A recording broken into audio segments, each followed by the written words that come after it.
Hi friends, ఈ వీడియోలో అయితే మటన్ బిర్యానీని టేస్టీగా ఇంట్లోనే ఎలా తయారు చేసుకోవాలో చూద్దాము. ముందుగా దీనికోసం టమోటోలు, ఉల్లిపాయ, పచ్చిమిర్చి ఇవన్నీ సన్నగా తరిగి పెట్టుకోండి.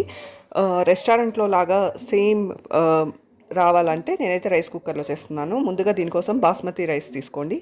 నేనైతే 1/2 kg బాస్మతి రైస్ని తీసుకొని ముందుగా నానబెట్టుకున్నాను.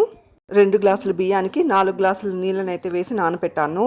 ఆ తర్వాత 1/2 kg మటన్ తీసుకొని బాగా కడిగేసి మ్యాగ్నేట్ చేసి పెట్టుకున్నాను.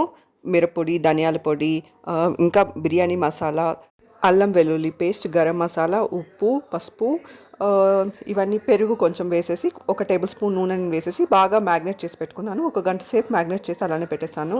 ఆ తర్వాత కుక్కర్ తీసుకొని అందులోకి కొంచెం ఆయిల్ వేసి, ఆయిల్ బాగా వేడయ్యాక అందులో కొంచెం జీడిపప్పు ఇంకా బిర్యానీ స్పైసెస్ వేసేసి 2 పెద్ద ఉల్లిపాయలని సన్నగా తరిగి వేసేసి బాగా ఫ్రై చేసుకున్నాను. 4 పచ్చిమిర్చిని కూడా కట్ చేసి వేసుకున్నాను. 1 టేబుల్ స్పూన్ అల్లం వెల్లుల్లి పేస్ట్ వేసుకొని బాగా ఫ్రై చేసుకున్నాను. ఆ తర్వాత మిక్సీ జార్ తీసుకొని అందులోకి 1 టమాటోని కట్ చేసి వేసుకున్నాను.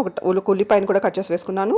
ఇంకా కొన్ని బిర్యానీ స్పైసెస్, లవంగాలు, పట్ట, ఇంకా కొంచెం సోంపు వేసేసి మిక్సీ చేసి పెట్టుకున్నాను. ఆ పేస్ట్ని వేసేసి బాగా ఫ్రై చేసుకున్నాను. ఆ తర్వాత 2 టమాటోలను కూడా సన్నగా కట్ చేసుకొని వేసుకొని బాగా ఫ్రై చేసుకున్నాను. ఆ తర్వాత మ్యాగ్నేట్ చేసి పెట్టుకున్న మటన్ ముక్కలను వేసుకొని బాగా ఫ్రై చేసుకున్నాను.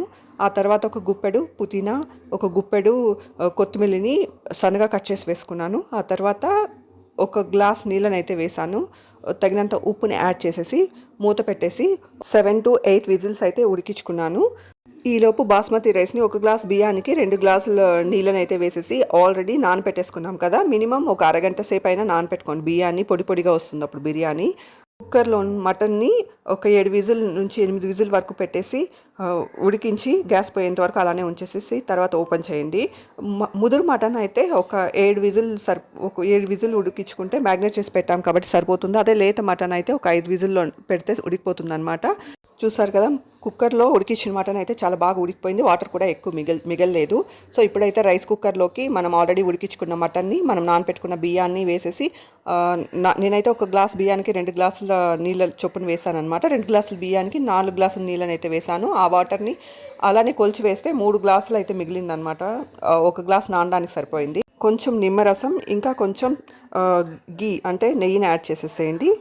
రైస్ కుక్కర్ ఆన్ చేసేసి ఒక 20 నిమిషాలు ఉడికిస్తే రెస్టారెంట్లో ఎలా ఉంటుందో అలాంటి టేస్ట్తో మీరు బిర్యానీని ఎంజాయ్ చేయొచ్చు. Thanks for watching my video. Thank you. Subscribe చేసుకోండి.